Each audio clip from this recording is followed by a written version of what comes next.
Hello everyone. As English teachers, one of our key goals is to empower students to become independent and effective writers. Today I want to share some strategies for teaching intermediate level students how to write a well-structured opinion essay, focusing on three crucial assessment techniques: self-assessment, formative assessment, and peer assessment. This comprehensive approach not only improves their writing, but also fosters a more dynamic and collaborative learning environment. First, let's talk about self-assessment. How we train our students to look out at their own work with a critical eye.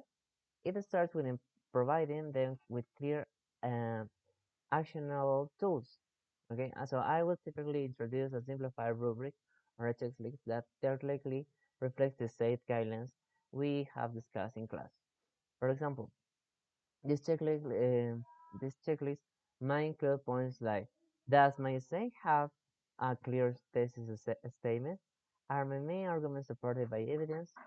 Is my language formal and appropriate for an academic essay? Something like that. So this process directly aligns with the principles of learner autonomy that we explored in Unit 1.3.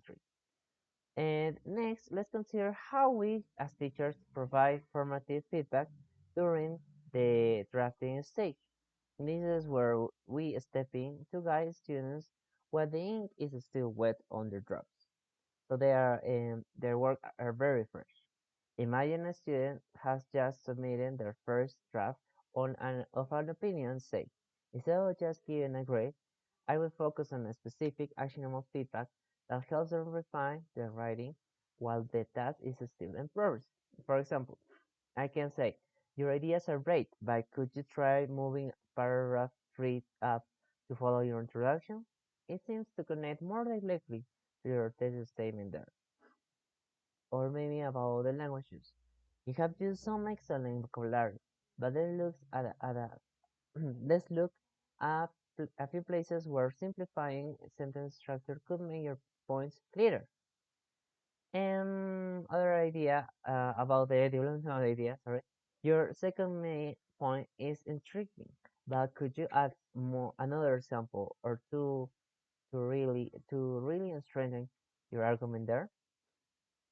This kind of targeted feedback isn't just about finding errors. It's about providing a roadmap for improvement. Yes.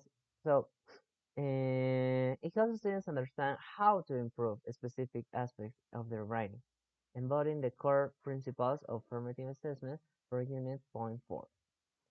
And then, now let's look at peer assessment. And this is a fantastic way to build a supportive classroom community.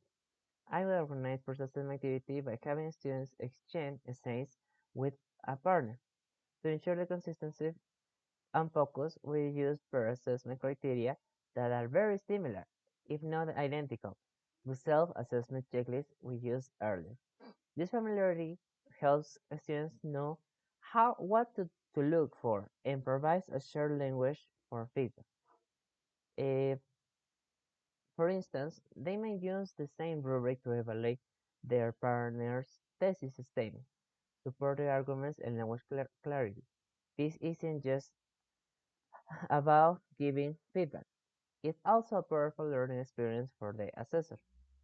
As the students analyze another's work, they naturally start to reflect on their own writing habits and identify areas where they can improve. This builds a truly collaborative learning environment and further reinforces the principles of reflection and autonomy discussed in Unit 1.3.